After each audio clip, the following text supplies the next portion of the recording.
And there we are. Here we are live at Will Work for Recovery at 4026 Washington Avenue. My name is Rambo Barbie. I'm Big O. I'm Nick. I'm Tiffany. And this is the Rule 62 podcast where we don't take ourselves too seriously. I mean, tonight we might a little bit. A little bit. We're going to talk about grief tonight. Yeah. So I think that this Sprite has leaked. I think that's what that viscous substance is that we were... There's sticky on the yeah. Last week. Yeah. I just like to say viscous and viscosity. Fabulous words they are. Yeah. So we're talking about grief tonight. I shared tonight about how my aunt died last week, and then a day later her son died. I was blessed to be able to show up for my family clean and sober. And I was able to find a meeting on Saturday. We landed Friday. And my daughter and I were able to make some memories. And, I have a hard time with the whole God situation. Right. And I don't believe in ghosts. Even if I did, I wouldn't admit that I do. Okay. So we're walking. I wish my daughter was here because it's so much better when you have verifiable another person. Like the craziest thing I've ever experienced in my life happened. So we're like, it's Sunday. My daughter and I went for a walk, and I was kind of showing her some places because, there's where we were at is in Belfair, Washington, and it's it goes Seattle, Tacoma, and you're coming in, and there's some smaller areas to get to the peninsula. And I'm from the peninsula, and long story longer, where we were staying is called Belfair, and it's a really tiny town, but it's a hub. It's it's the little armpit where you can decide you're going to go up into the mountains, over to the ocean, or to the inland. So it's a lot of traffic right there. But if you walk 35, 40 feet behind any building on that busy street where there's constantly traffic, you're in forest and you're just immersed in a different world. It's quiet. It's just you in the woods. And I used to run in these woods all the time and find slugs, and it was cool, right? Because we don't have that kind of crap here. And so I took my daughter and I wanted to show her some things. Well, we came back a different way. It's a really small town. We came back a different way, and there's a parking lot. It's all black asphalt. It's a parking lot, and then it's an easement driveway up to a cul-de-sac to where my mom lives. Now, these things are attached, right? And there's the parking lot and the driveway. Barbie, slow down. Sorry. It's okay. I want everybody else to share, and it's a lot. So anyway, we're walking back, and I was just going to turn to tell her, hey, I don't know why I took us up this way because it's misting. It's rainy out there, now we got to climb down a couple of rocks, just a minor inconvenience, right? But right as I turned to tell her, hey, I'm sorry, I don't know why we went this way, her and I both noticed I'm telling you, a 3 to 5 pound pile of perfectly polished agates. They were deliberately put there. There was seashells in there. Now understand, we're by Washington, but we're not by the ocean, right? We're several hours from the ocean. So there shouldn't have been seashells and coral and all these agates. Somebody deliberately dropped them. And my daughter, she's very spiritual. She believes in God and all the things. And I'm just confused. And she goes, hey, Mom, that this is a gift. This is a gift from somebody, a pile like this, blah, blah, blah, right? And that's all that was said. And we're filling our pockets with these agates because, how cool is that, right? And we're filling them up, and we go the rest of the way. It's a couple hundred feet up to my mom's door. And right as we're about to get to I had been really upset. My cousin that died, we were just on our way to go pick him up for supper. And when we pulled up, there was a lady in the driveway, and she had let us know that the ambulance had come and taken my cousin Steven 20 minutes before we got there. And I was real upset. I didn't get to see him before he died. And then when he died, they would only let my mom and my uncle up to see him. So I, again, didn't get to see him before we left. And I was really upset. And I had been thinking about him, and he wouldn't get out of my mind when we found these agates. And so our pockets are heavy, and every pocket is full of all these agates, and we don't say anything. I'm really sad, and I'm having a hard time processing. I had been pretty much quiet the whole weekend. And we get right a couple, 2-3 feet from my mom's front door. And I stopped, and my cousin was in front of me, and I got to hug him one more time. And I whispered in his ear, I'm glad you're okay. Now, nothing was said. I didn't say anything. I just stopped quietly, and I gave my cousin a hug. Now, I was right in front of my daughter, and she was right here. We didn't say anything. We walked inside, and I looked at my mom, and I said, I'm pretty sure Steven just came and hugged me and said goodbye. And that kind of stuff freaks me out. And my daughter immediately starts flipping out. She's like, stop, wait, what? Shut up. Right now, that just happened outside. I saw that. I knew that was him. And now she's never met him. it was pretty profound. And I don't know who or what God is. I don't know what I think about the afterlife, and I'm not good at grief, death, and family. And all of those things were put together this weekend, and I managed to stay clean. So I don't know about grief, but I got a question. Yeah. Earlier, you said in the middle of your rant, you said, your grief isn't my grief. My thorns are out.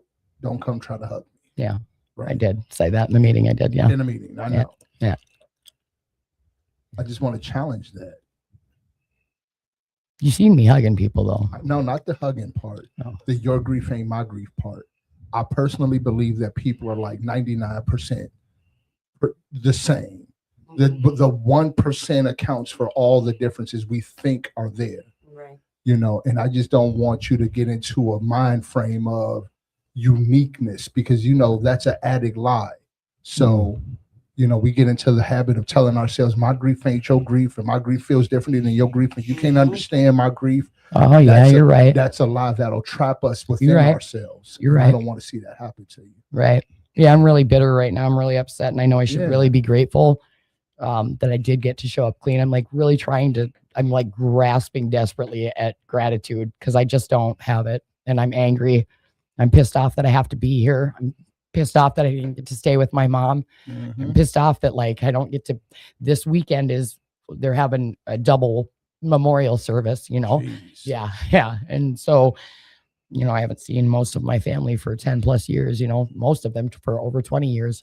Right. So have you guys ever heard of the theory that people that you have sex with, a little bit of their spirit stays with you, and a little bit of you stays with total them. believer. Yeah. Right. Yeah. So, and because we're all made up of energy, that we transfer energy to each other. Do you believe that at least a little bit of that can happen with people that you hug and love on a daily basis? Yes. Absolutely. So, yeah, man. I mean, like, yeah, your grief is my grief, especially when it comes to the people in these rooms that I love and that I hug all the time. You know? Yeah. Okay. Yeah. I hadn't thought of it that way, but yeah, I think that too, for sure.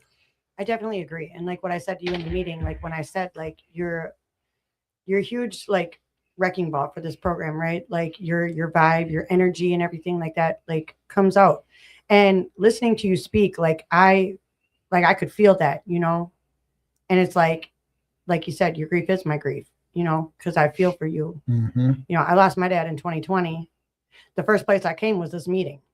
I was sober at the time. Now, mind you, I relapsed shortly after. His life celebration was on the 22nd, and I relapsed on the 21st of January. So my dad's 6 years just passed by, actually on the 8th of this month. And for the first time in 6 years, I got to be fully sober to actually feel that. And instead of, like, you know, the grief, kind of the sadness, like, I celebrated the time that I did get, the time that he was sober, because he was in recovery when he did pass. But he passed from hypertension from all his years of, you know, drug use, you know, drug use, you know. And it's crazy because, like, I hear or like out in the streets all the time, like, oh, meth don't kill, you know, meth don't kill. Absolutely, it does. It does. Right. It does. It might not get you till about, you know, 6 to 10 years after, but the damage that we do to our bodies and stuff like that, you know what I mean? It definitely does. And grief is a hard thing to deal with when you're in recovery or when you're using, either way, you know. But when you're in recovery, it's like, it is hard. And I would definitely look up to her for coming back sober. And even though she says she's angry, I can see, like, you know, she's pushing forward. Yeah. Yeah. I mean, of course there's anger. You know, I mean, like, I look at it like here's this person who I love, who I care for. All of this energy and this emotion is built up, and it usually has a place to go. It's towards that person who I love and care for. Right. And now it's no place for it to go. Yeah. You know, and that is painful in and of itself. It's like, I don't even know what to compare it to, you know. But, you know, just recently, about a week and a half ago, I buried my auntie. Now, amongst my mother's brothers and sisters, she was one of two that was left. So it's only one left now. Dang.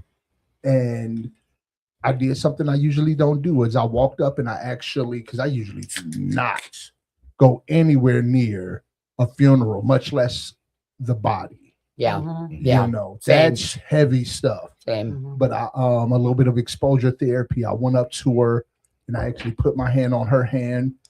And by the way, I don't know if you've done that or not, but it is mind blowing when you feel the coldness and you know that there's no life there. It's like weird. It's eerie. It's real final. You know, and I just really told myself before I touched her hand, I was like, I'm gonna accept this for what it is. You know, she's gone. She lived her life. She went on her own terms, and release that energy that is no longer gonna have a place to go.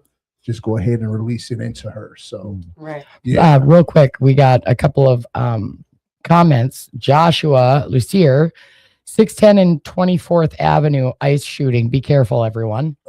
It's just terrible. They are just. I'm so sick of this shit. Michael Raymond Salkowski. Hi, y'all. Miss y'all. We miss you too, Mike. Hello. Tiana. A lot of words. Hi, Tiana. Hey, y'all. See you Friday. Hey. Yes. Is she the one that knocks it out of the park every weekend? What's her name? Tiana. I don't. Is that girl that she does Lauryn Hill perfect? No, that's just Jessica. That'd be doing the Lauryn Hill. No, not Jessica that gave me this. No. Never mind. Anyway, grief.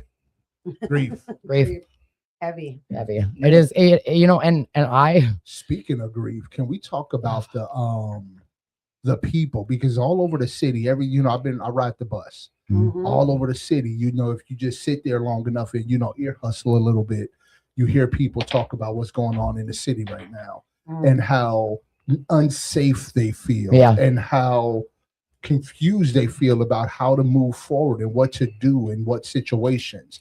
It's a very heavy.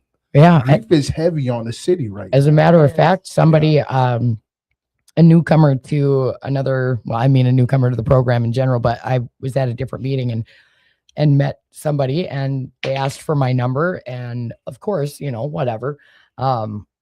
And I went through the thing like, I can't be your sponsor, but I can be your buddy, you know what I mean? And I got a call from this person this weekend and they were very distraught, up and just tears up and evil, like just talking about what's going on here in the cities. I had somebody video call me to show me the what do they call it? The protest. Yeah, my daughter wanted to go to one today and I was like, please don't.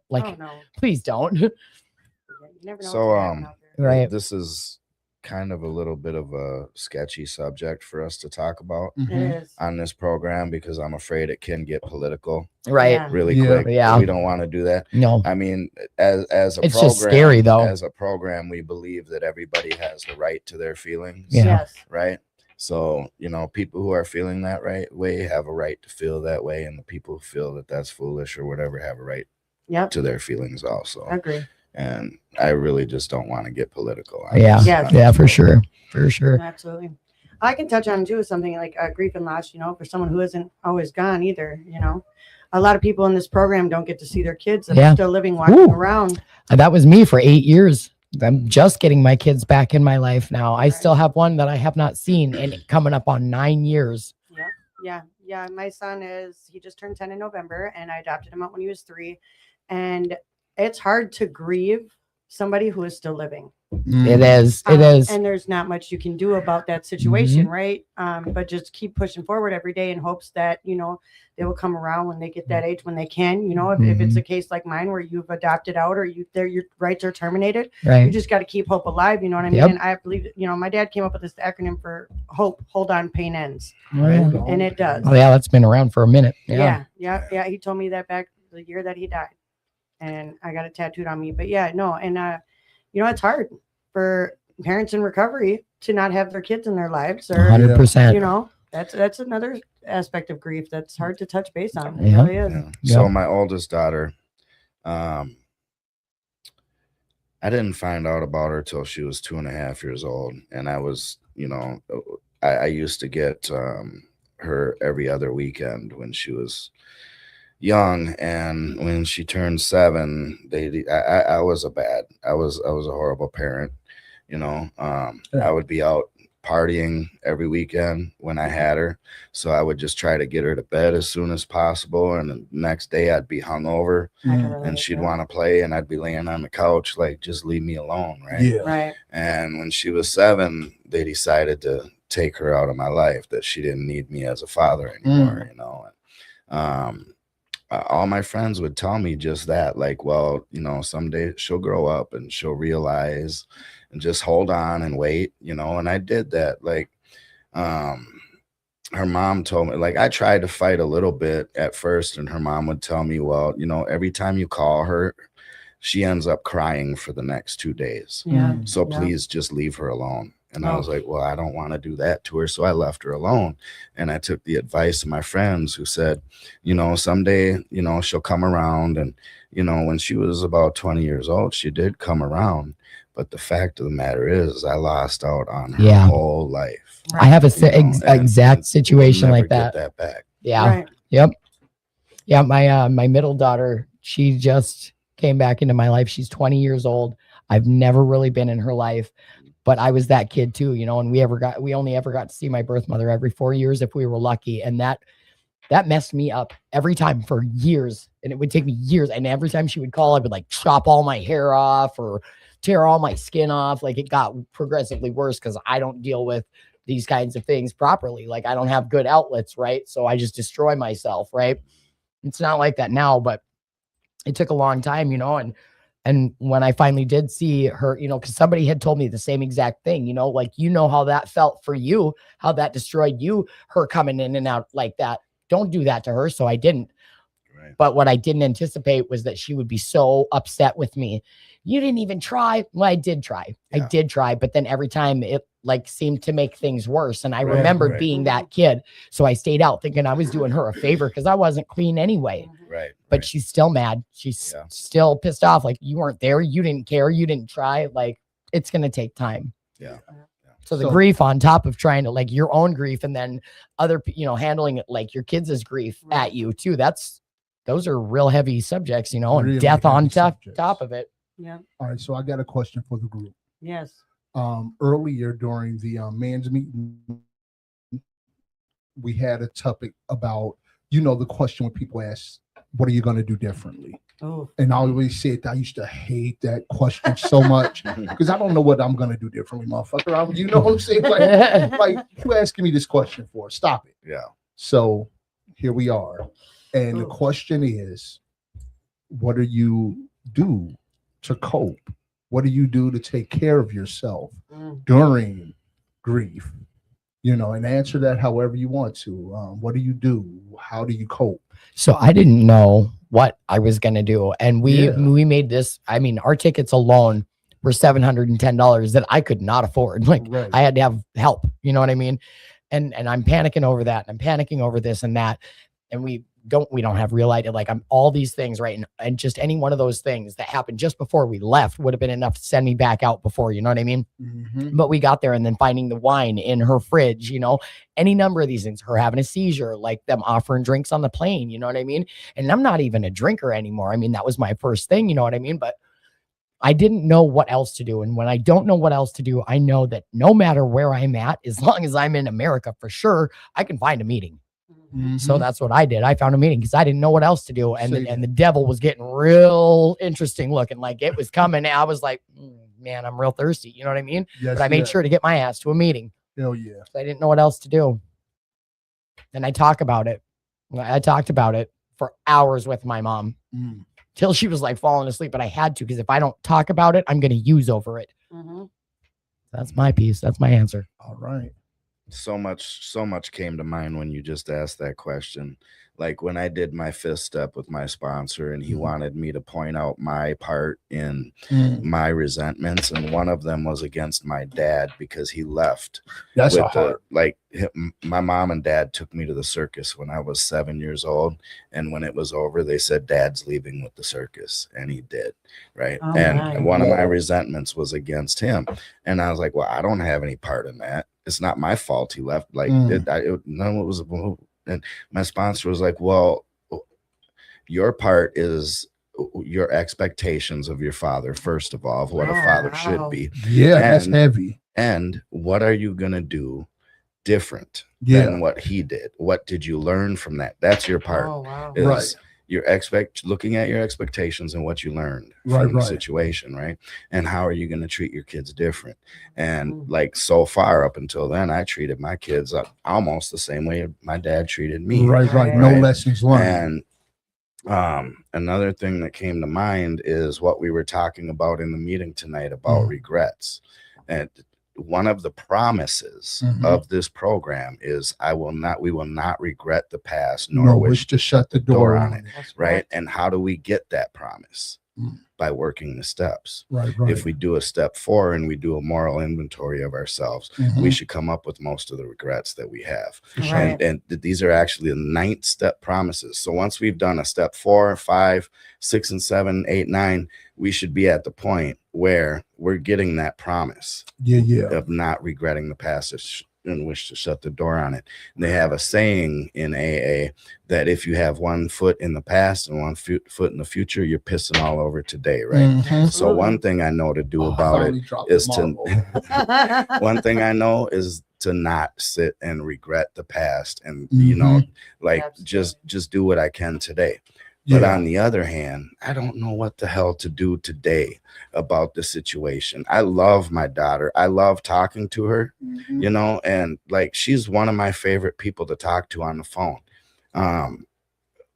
But we barely know each other. We don't really know each other like a father and daughter should. And now she has 2 of my 2 grandchildren. Don't go shoulding on yourself. Thank you. So it's a nasty. It is a bad habit. All I'm saying is I don't know what to do about it. Like she's busy all the time. I'm busy. If I'm not busy, she's busy. If she's not busy, I'm busy. And like she's constantly going she's going on cruises and going to Florida and like she's Big living life. Stuff. Yeah, she's living a good life, which I'm really happy to see.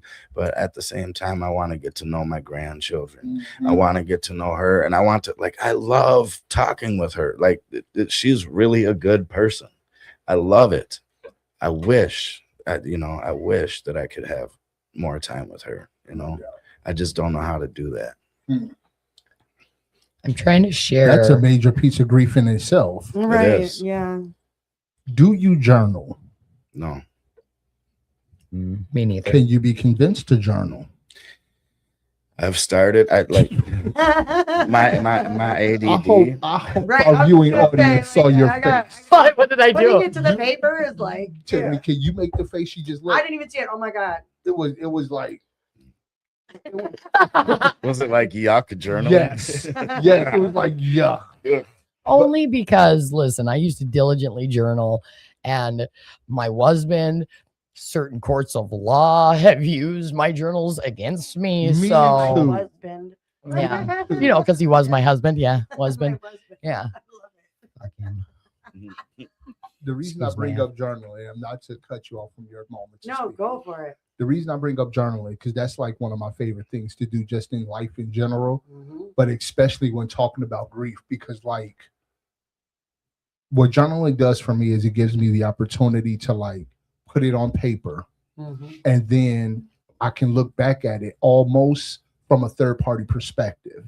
Like, how you can give your friend your best advice ever, but you can't give it to yourself. Right. In you. Yep. Yeah. Putting it on paper helps me be able to do some of that and be able to categorize like, oh, hey, this is what I'm going through right here. I thought it was something else, but what's my priority? Yeah. And then when I get to talk to people who I care about and share about it, I can share authentically about what's actually happening and give them a chance to actually support me in the best way possible. Yeah. That's why I'm always talking about journaling and really pushing it hard. If it's possible to convince people to do it, do that shit. I was going to say, like my ADD too. Okay. So I have a journal that goes all the way back to 2017. Oh, that's good stuff. Yeah, that's really good stuff. And I do. I read it a lot actually. And I found that I journaled a lot more when I was using. Yeah. Because when I got sober, mind you, the meth took its way out and the ADHD came right in. Oh, yeah. And I'm like, okay, so, my counselor is like, you should journal every day. And I've gotten one journal entry in 32 days. I've been clean now. Yeah. But I'm working on it. And I did look back and I do see like a lot of positive and negative and things I went through, like with my dad. And it, you know, at the time it really helped me. And to look back and like, see, like, I'm like, you know, just my entries, I mean, from all those years ago, you know, I started coming here in 2018. So it's crazy to go through the times of like when I was sober to when I was using to when I lost my son, you know, my dad, all those. And I have all those and I can look back and like relive that moment. Right. And, you know, we touched on like regret and stuff like that. Never shut the door on it. Right. You know, for me, I feel like that's already come because I don't take myself too seriously. Like I'm not taking myself for what I've done. You know what I mean? Like this, I don't regret it because it's a part of me. It made me who I am, where I'm going, right? What I'm doing differently, mind you, is I'm going to work the steps. Hey. Amen on that. Yes. Because that is something I have never done. I got an extra step working guide if you need it. I haven't. So listen, Miss Gracie gave me an NA step workbook. I got the step working guide for it. Do you? Yeah, Okay, I have an extra one. I think I might have both of them already because Miss Gracie was on me back in 2 years ago, mind you. I never opened the book, not one time. I snuck out and went and did more research before she could get to me. Yeah. You know, but which is why I touch base on that too, because, you know, these people in these rooms, they do get hurt when we go back out there. They do. You know? Yeah, they do. You know what I mean? And you don't think about that. But boy, when I came back in here and Paul had said something, I said, Paul, how are you doing it back? You know what I mean? He looked at me and he's like, not you again.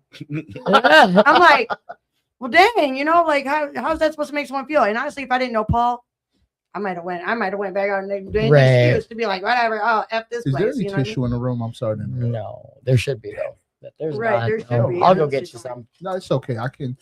No, I'm not having that. We're not having snot nose on the show. No, okay. But Thank you. But you know, like just showing up and showing out and being of service to this place For sure. gives me so much happiness and joy. I swear. Epiphanies with Tiffany coming up soon. Yes. And I'm super excited for that. And you know, a lot of people touch base on that relationship tip and like addiction to sex. And I tell you what, if God has ever given me a calling, it is that. I hate to say it. I mean, and I don't even hate to say it because like, my drugs of choice were DMT, meth, and men, and I abused the hell out of all of them. You know what I mean? And I think that goes for everybody, men included, right? Yeah. You know what I mean? That goes for, you know, other sex. So it's just crazy to think like, you know, there might be two people out there in the viewing world that can't relate to the subject. Other than that, I think so. You know, I have a journal that goes all the way back to 2017 too. Oh wow! January 1st. Wow. And then that's also my last entry in that journal. Because on January 2nd, my ADD took over. I also got one that goes all the way back to January 1st, 2019. And that was also my last entry. And that one, because the next day my ADD took over. Like I tried a journal. And people say that I should keep a, what do they call those? Like the daily gratitude journal? Like a daily daykeeper or whatever. A planner. Planner. Like they say that'll help with your ADD. Oh, really? But it's supposed to. I can never remember to go right in. I'll part. In it one time. You know what? I love planners so much. And when I was like younger, 8 of them. Dude, every year I get a planner and I never use it because I forget I have it, and then I'm pissed off because I don't know where it's at, and I want to use it. Yeah. I've left mine in my backpack literally for I think ages. Ages. I literally pulled it out, and my counselor's like, "Do you have a planner? We talked about it today, time management in group today."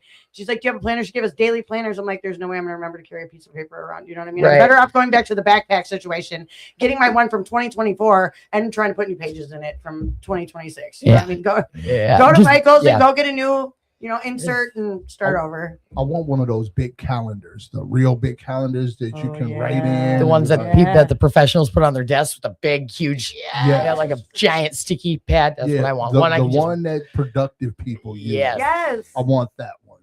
Productive people. I love that. Not one of those today.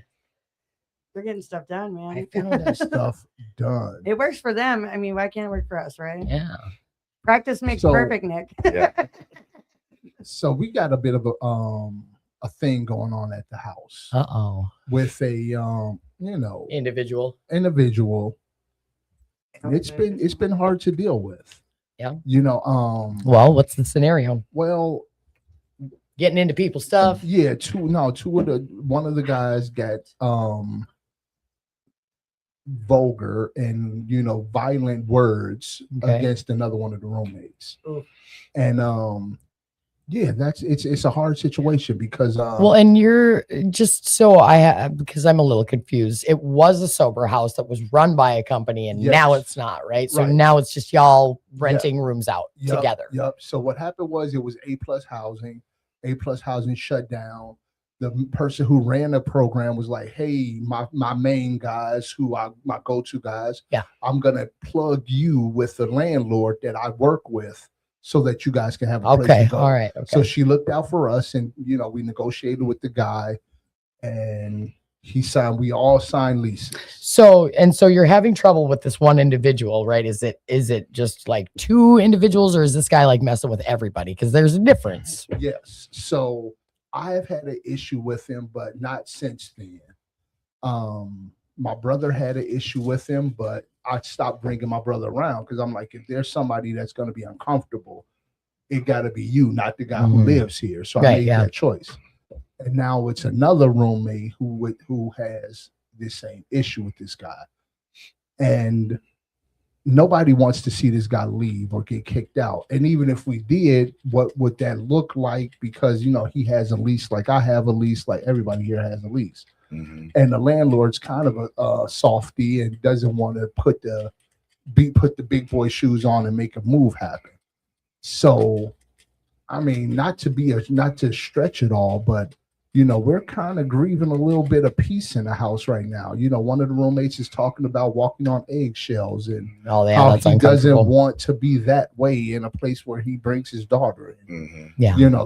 It's just a hard situation. So is this are we having other guests? Or? Yes. I'm not sure. Yes, are we? We are actually. Someone does want to come on. So. Okay. Is it Jason? It is Jason. All right. Tiffany, did you ever sign our board? I did not. You should. We don't need you to do that for us. Absolutely. Tiffany was on it. Yeah. Love y'all. Love you. Bye. That was her shout out in case no one caught that. She's going to be Tiffany's with Tiffany. Michelle Arshiga. Good evening, all from Oklahoma City.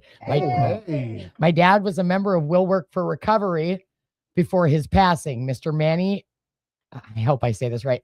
Arshiga. Maybe before my time. Oh, Manny. Yeah, Manny. Hey, what's her name? Her name is Michelle. Hey, Michelle. I knew your dad very well. Sorry about your loss, honey. We love him and we love you.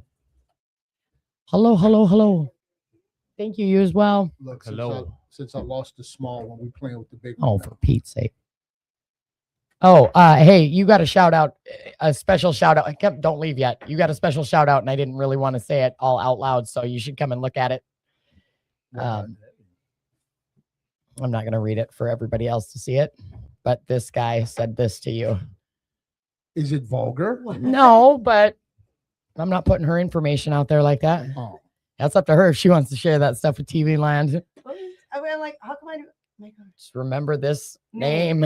That's okay. I got you. Okay, Mr. Michael, she got you. Got you. Fucking trick me. Sorry. We'll watch the Fs. Watch the Fs. Love you. Love you guys. Bye. Bye. Later. So, Jason. Yes, sir.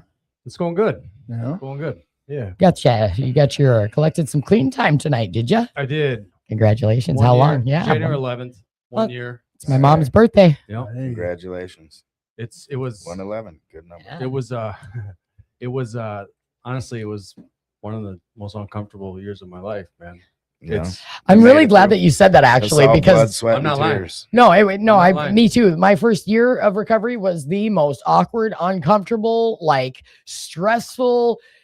It was weird. When you take away something that you've grown accustomed to having, whether and utilizing it for comfort, and you take that away, man, it really exposes who you are as a person. Yeah, and for someone that thought he was tough you know, and in a lot of different ways. I'm a big baby, man. And it's like, and it's, I mean, I'm strength. I have strength. Don't get me wrong. I'm not weak, but it was crazy, man. It was very revealing to me. Just kind of like who we are as addicts, you know?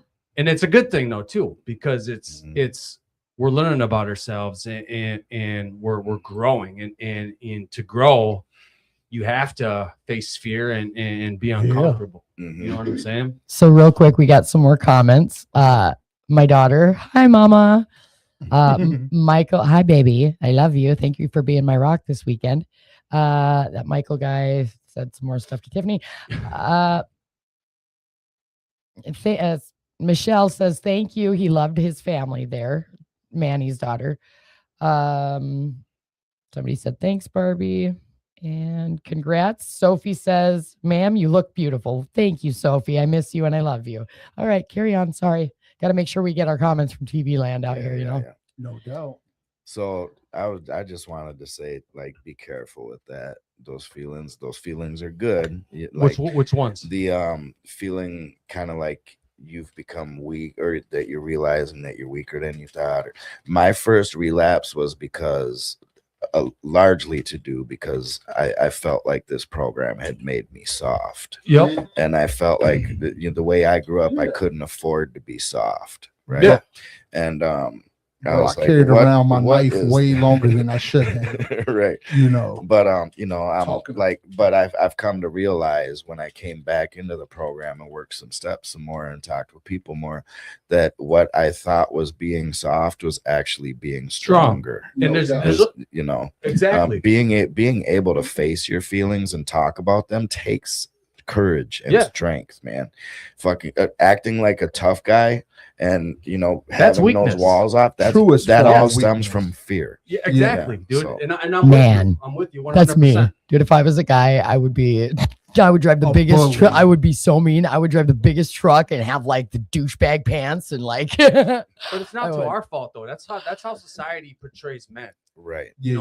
I want to be a dude so bad. You know what I mean? And there is a lot of strength in exposing and telling others that you can't do it all on your own. Right. You know what I'm saying? There's a lot of strength in that. Yeah. So real quick, Michael says, "Big O, love me sexy." Remember? Haha. Yeah, I do remember. You know, he can see your face doing that. Like, he don't remember it, and we don't know. But you could come and pop. And now that's going to be a thing. Now, love me sexy. Yeah. Love me sexy. Like whoever the guy is. In my mind, he was saying, "I love me some big sexy." I'm like, yeah. I mean, you know, I don't know. I don't know. Yeah. Oh, also Sophie says to us, Michael says, we can't have feelings? ? Yes, we absolutely can. Sophie says, go where you're celebrated, not where you're tolerated. Hey. I love that. That's good. We don't do it for the ones that don't like us. I do it for the ones that do. Yeah. Chucky says, miss you guys. We miss you too, Chucky. Yeah, come on back, Chucky. Yeah. We need that horn of life. Chucky be traveling. He be all over the place. Did he make it to otherwhere? But you know, Chucky a Minnesotan, so he got friends all over. Over, yeah. Well, I know he was going to do a mission trip to South Africa. Yeah, or like that, somewhere. Ghana, maybe. I don't know, but it sounds fun. Am I the only native Minnesotan here? Or? No, I am. Oh, okay. Yeah. Definitely am not from here. I mean, I got the hell out of here when I was 17, and I've been around this country, but I'm back. I've been here since '89. I think I count. Where you originally? Yeah, I was born in '85. Where are you originally from, though? Chicago. Okay. Yeah. Gotcha. Michael also says, no, I sang Friday night. Yup, I do remember. Big sexy. He can still see you. Like, I don't, shaking your head. Anyway, hey, check this out. We're talking about grief tonight. We are. Thank you for bringing it home. Yes, thank you for bringing it back full circle. There we go. Because I did have a question for you. Yes. Absolutely. Oh, Chucky's in Ethiopia, you guys. He's watching us from Ethiopia. Wow. Hi, Chucky. Be safe, be careful, and we love you. Come back home safely. Show us to the Ethiopians. Dang. All right. So you talked about that feeling of thinking that it's weakness, when your main coping skill, which is drugs and alcohol from us, Yes. when that was gone. You know, in treatment, they have you do that assignment, you know, write a letter to your addiction. Oh, grieve I the still loss have of your mine. addiction. I still have mine. At this point, a year in, what is your experience of grieving the fact that you don't have that coping skill left? And please don't say there is none, people, because just because you dislike drugs now and we recognize that it's crappy and maladaptive and it kills us, doesn't mean that it didn't serve a purpose in our lives, and that purpose is no longer being fulfilled, and there will be grief beyond that. What is your experience of that, if I've made any sense? Can you phrase the question one more How time? do you? How do I? So for me, it's coming from someone that in my addiction, I didn't love myself. Yeah. I hated myself. Yeah. Same. And I hated the things that I did and the things and the person that I became, and it was like it wasn't all a facade, but a lot of it was, you know. And so for me, it's practicing self-love, taking care of myself, looking myself in the mirror and saying, and this is just something I recently started doing, like and looking at myself in the mirror and saying, I love you, dude. You know what I'm saying? Those are things I never did before. For sure. So that's your new coping skill that you've replaced that with. And gratitude. Nice. That's the one I'm trying to grab at, is the gratitude, because I can't think of anything else, and I'm so bitter and pissed off right now that like I hate everything and everyone right now. I don't want to be Rambo Barbie. I don't want to do this anymore. I don't want to be here anymore, and I'm angry. And every right to be, by the way. But I have to be grateful too, because I got to show up for my for my uncle and my mom when my aunt and cousin died. Like that's huge. And I can't imagine what my poor uncle's going through. Like his son and his wife a day apart. Like that's crazy. And I'm just how it was so incredibly cool that I got to go to a meeting, because I didn't know what else to do. And when I don't know what else to do, I try to be grateful. I try to find a meeting. And if I can have those two things and make it to bed clean and wake up clean, I did okay. Yeah. That's a fantastic coping skill. Searching for that gratitude. It is. And can I add to it? This is like, there's days where it's like I fail miserably at it. You know what I'm saying? There's days where I kind of like I revert back to my old self. Yeah. You know, but so it's like it's literally a process. So now I can see why they say it's like one day at a time, one step at a time, one moment at a time, and it's literally that, because there's times where like our old selves just want to kind of take back that piece of you, or that control, you know what I'm saying, who we were, and just kind of revert back to what you know, because it was that brought us comfort. So, and it's like I said, stepping into uncomfort for me and kind of overcoming fear has been like the biggest challenge for me this last year. And I'm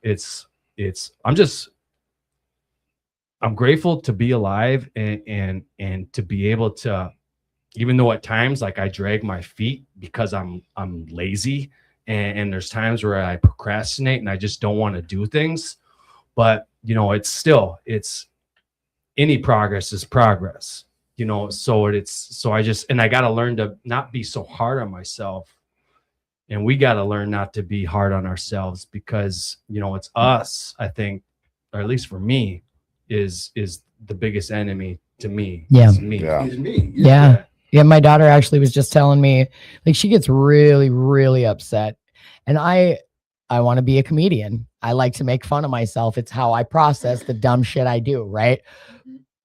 But what I think is funny isn't necessarily what someone else thinks is funny, right? And she's like, Mom, I just don't like it when you're just always talking shit about yourself. She's like, just imagine how it would be, like how you would feel if I just always was like downplaying myself and always talking shit about myself. And I mean, like, I don't know. I get it that like, oh, if you say bad things to yourself, you're going to feel shitty about yourself. And I already do. Right. But I do try to say good things too. And for myself, about myself, not often, but I like to make fun of myself. I can't make fun of you. That's rude. So I'll make fun of me because it's hilarious. Man, look, make fun of other people. I'm with that part. I don't want to be a jerk though. I already rub people the wrong way sometimes. Yeah, rub them extra hard. No, they can rub themselves. Just not for money. They can rub themselves for their own money. I don't care. So one of the things that I always say on this topic, and I apologize because I think I just said this last Wednesday. I might have even said it the last time you were on because you get closer to that mic. I think that you reminded me of this last time. Okay. Is as much as I got myself to a point where I just wanted to die and I hated looking at myself in the mirror and I couldn't even look myself in the eye, as much as that weighs in, I still had to grieve the old self that I was, because it's the only thing that I knew. Right. Yeah. Coming into this program and learning to live a new way of life and become a totally different person is uncomfortable and is scary. That person that I hated, that is the only one that I knew. It was the only way I knew how to be. So I had to grieve. I had to actually grieve that part of myself and say goodbye to it. Right. And I think, and it was like you said, it's a daily process. But after a while, after doing the steps, especially, and after doing this for a while, it becomes a way of life. It becomes habit. However, you got to be careful because that habit turned back around. Like when I became complacent and I thought I've got this shit and I don't need this program anymore, I turned back into the person that I hated. Right. Because, I mean, at the end of the day, we know that behaviors build neural pathways. Right. We gonna get real treatment on y'all real quick. I love those words. Right? Neuroplasticity. And those do not go away. No. They do not. That's why I like EMDR so much too. And you can do that. You can do that on and- your own. Yeah. You know, you're going through a thing, just start doing this. And the harder it is to deal with, sometimes this right here, as stupid as it looks, I don't give a shit. I rock a lot, but this helps. And then when I'm out of my elevated state, I can start calming down, and it's stupid, but it helps. Yeah. And that creates new pathways as well. And that's what it's about. And like you said, like if I stop doing the right stuff, I'll go back to doing the bad stuff. Let any alcohol come into my system. It's on. Right. That part. Immediately I shift to those old pathways, and those bad behaviors are still there. Those bad behaviors are there sober. Yeah. Much less with alcohol. And then exacerbated when you're under the influence. Right. Yeah. And what I want people to know is that, just for me personally, one of my daily struggles is when those bad behaviors still show up, is not destroying myself because of it. Like I'm a piece of ish. I'm everything but a child of God when I start talking to myself that way. You feel me? And it's just absolutely imperative that I do not do that to myself. It's absolutely imperative that you stop doing that to yourself, because I love you. We love you, but more importantly, I love you, goddammit, and I don't want you to do it anymore. It's weird. Like I actually have started a little bit to I kind of mentioned it to my therapist last week a little bit, and then all this other stuff happened. So this week I wasn't even with it, so we cut out early. But you know, I don't have a problem talking shit about myself. That's where I feel comfortable, right? Right. Because like I feel like if I get too ahead of myself, too arrogant, I'm gonna let it all go to you know what I mean? Like there's keep yourself in check. Right. Fuck right. that. But like I don't ever want to be seen as like arrogant or fucking whatever, or unwelcoming or whatever, you know. And I feel like if I don't know, but no honor and false modesty. Honestly, self-deprivation is ego too. What? Self-deprivation, or when you talk bad on yourself, that's your ego speaking too. Ego has two sides. Yes, it is. Say that. Say that. Yes. That is, like, whether you think you're point. the shit or a piece of shit, it all comes from ego. None of that is humility. None. And false humility ain't about nothing. It serves no one, least of all you. Face ass. Things that make you go, Yeah, that was a mic drop piece of information right there. Yes, here you go. Yeah, Thank you get to drop the mic. My name is Nick, and I'm an addict. And the mic has been dropped. You know why I said that, right? Yeah. Because everybody says, oh, that one guy, Barbie and Big O and that other guy. What? Oh, yeah. My name is Nick. My name is Nick. Nick. His name is Nick. In case anybody doesn't know, that's my friend Nick. Speaking of ego, my name is Nick. Yeah, Nick. Listen, hey, you guys ever heard of lumpia? What is it? Lumpia? No, Oh, you never guys met her. You won't. I mean, you could. It's delicious. It's tasty. It's like a little spring roll, but not. And it's got meat in it, and it's lumpia, and it's nummy, and you dip it, and it's nummy. Is this some Washington stuff that we don't know about? I mean, here? I think it's. I don't know what nationality is, but it's different. It's a different country. I think it's old country stuff. So Like an egg roll? yeah, but not. Okay. Yeah, All right. yeah, I don't know. Have to check that out. it's good. I got to eat some It lumpia sounds when I went home. delicious, but not. You dip it in that, like in that fish sauce, that little orange sauce. You can, or Yeah. you can dip it in sweet and sour, whatever. Right on. Yeah, that's Yeah. an egg roll. It Yeah. ain't though. It's called lumpia. Okay. Lumpia. Yeah, lumpia. Yeah, Okay. it's good. Cindy Jones, good job, Nick. Thank you. There it is. We got us a shout out for Nick. Oh, thank you, Cindy. He needed that. Yeah. Oh boy. Yeah. So there's you guys remember Smokey the Bear? Only you can prevent forest fires. Absolutely. Okay, well, out in Washington, they've got this giant Smokey the Bear sign, but it says only you can prevent tyranny. Mm. So my daughter took a picture of me prison style squatted down in front of the tyranny sign. Yeah. The tyranny. And then like I haven't been to Washington and like since I was there in 2019 when I got engaged, and then I hadn't been back there since like the early 2000, like 2001. And so I haven't seen most of my cousins. This one cousin of mine I hadn't seen since she was like 8 and I was 12. And I'm squatted down to go take the picture for my daughter, and my daughter's facing me and I'm facing the street, right? And across the street, directly across the street, there's this little Shell gas station. I don't even know how she recognized me. I had my nose chain in. It could have been that. Could have been the pale white. I don't know. But I had both my hoods on and I was crouched down, and across the street I hear EJ. And my daughter's like, Mom, who knows you on the street right now? It's my cousin. And I got to see my other aunt. So that was pretty cool. That's cool. Yeah. Nice. Yeah. I've never been to Washington. I'm from there. It's so nice. So is that the place where they got those like redwood trees? Yeah. Yeah. See, that'd be cool. I've seen pictures of them, man, and it's like it looks. You can stand inside of them and stuff. Yeah. I heard like there was one with like a road that goes through it. Yep. Yeah. Or some crazy stuff. I want to hug a redwood. Oh my God, that's so That would funny. be My the daughter, type for you to hug. my daughter was talking so much crap to me about being a tree hugger. Yeah. Because as soon as we got there, I walked up to a big birch tree and I just gave it a big hug. And I was like, I love you, Yeah. Mr. Birch. And she's like, God, you're such a tree hugger. And I was like, I sure am. And you should be too. They give you oxygen and life. Does anybody else touch trees when they go by? Be like, hi. I do. And do you know trees Yeah. are aware? You can get a tree to touch you if you ask it politely. Inappropriately? No. I'm sorry. My Jesus, mind went someplace else. Murphy, it's a tree. Don't be They say weird. to discharge negative energy in the body. What's if you getting put discharged? if What you the? put Shut one your hand on mouth. a All right, I'm tree done. with the I'm bare done. foot and your other bare Yes. feet on the ground, Yep. it discharges negative energy Yeah. from your body. Now, if it's true or not, I don't know. It But does make it's- you feel good though. Yeah.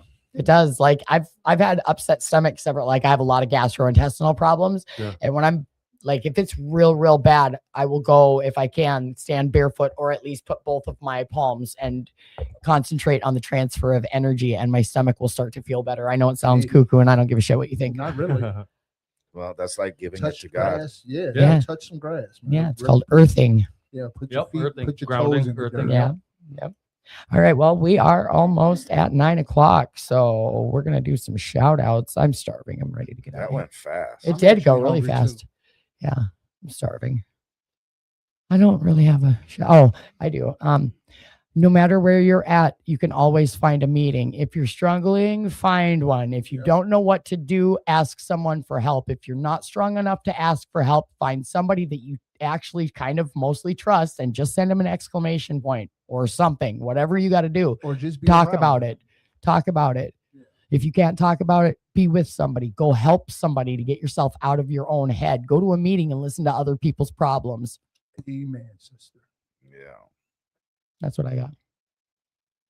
Shout out. Okay, I'm gonna go back to Northwest Twin Cities handyman. Yeah. Yeah. You need a handyman for any of your household needs, give us a call 612-417-9957. And that number again is 612-417-9957. ask There for. you go. Nick. All That's right. me. Thanks, Nick. Shout out on my end. Well, if you want to check out a Facebook page that I got, it's called J Poet. It's my pen name, JAYPOET. I'm kind of exploring like this kind of creative side of me. And so I got some music on there. I got some poetry on there. I got some things that I'm writing on there, creative writing, kind of my testimony. And the site is about my relationship with God and just kind of my experiences in life and my relationship with God. Nice. So yeah, it's J Poet on Facebook. All right. I just popped that up there. J Poet, Facebook. I could definitely stand to get a spoken word night going on. You know what? I would love that so much because I do actually have some things that I wrote, but it's awfully sad. Yeah. Awfully sad. Oh, yeah. I hope That would be Is cool. it sad enough to make other people sad? Oh, God. Absolutely. Yes. It'll make you cry. It'll make you can't wonder wait. what's really going on with yourself. I was gonna share a poem I wrote, but I actually tonight, but I kind of chickened out. But you know, maybe at some point because I Maybe at like some spoken point. word poetry, and you know, So that's just, when you say music, did you mean rap? so it's like hip hop. I would describe it like when it like me, I'm a thoughtful writer. Mhm. Like, so for me to like be like I'm a rapper, like no, I'm not a rapper because I couldn't like just sit here and just start spitting bars. You know what I'm Right, saying? right. It's like when I write, it's got to be thoughtful. So it's I would describe it as more like spoken word hip hop. So my son is a rapper and Yep. he's like a real lyricist. You Yep. know, like he puts a lot of thought and creativity into his lyrics. Yep. Yeah. You know, My daughter makes and sells music beats. Like she'll make tracks That's a just of great the idea. music. Yeah, she sells them and she's good, dude. Nice. Yeah, she's a little ghostwriter. All right, then. I am not going to shout out karaoke every Friday night from 8:30 till the last song is sung No, you're because not, I shout that out every week.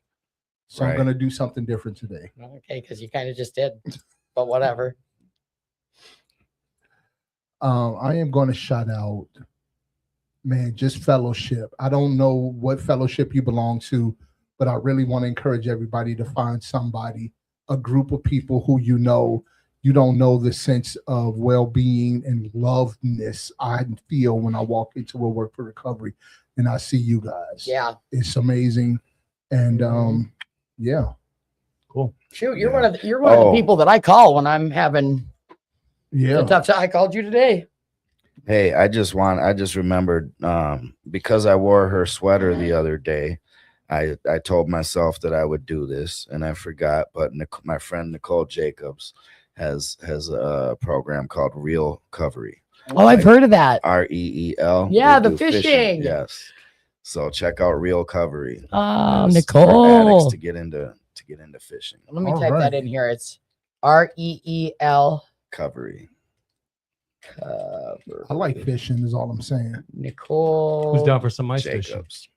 Jacob. You said that. He's like, I'm from Chicago. I'm not afraid of the ice though, but the ice fishing just ain't like awesome times. I ice fished But I'm with not my afraid of dad. the ice. Like I went to a bonfire on a frozen lake Oh, yeah. before. Yep.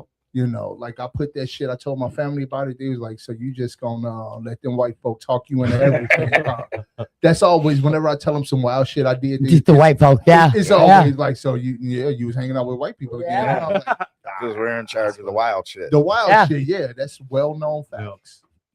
Got me wide, Barbie, are wide you- open. Are you gaining weight back? Did you just call me fat? No. Why? What? No, it's just somebody the other day actually was like, "You're too skinny. I can see your bones," and I was like, "Fuck off." Oh, Oops, sorry about my F. I don't know. Why is my face filling out finally? No, but you didn't have a shirt on earlier, and I was looking at your butt, and I was like, "Is it starting to get plump again?" Is all I'm saying. You know, I love you like a sister. I'm just noticing some stuff that's, you know, it ain't my fault. It got, you know what I'm saying. I'm just saying. Are you done? I am done. All right, I have been doing squats because I know I look like an unhealthy twig. I It feel might hel- be those form-fitting. I feel like it's I don't. You know what? Oh my god, I have to listen. Oh, Hey. here's my shout out. Any ladies that are like tiny, I need work business appropriate pants because all mine are butt cheek pants. I lost so much weight that I can't wear jeans no more. None of my other regular pants fit, so now I gotta wear these stupid things.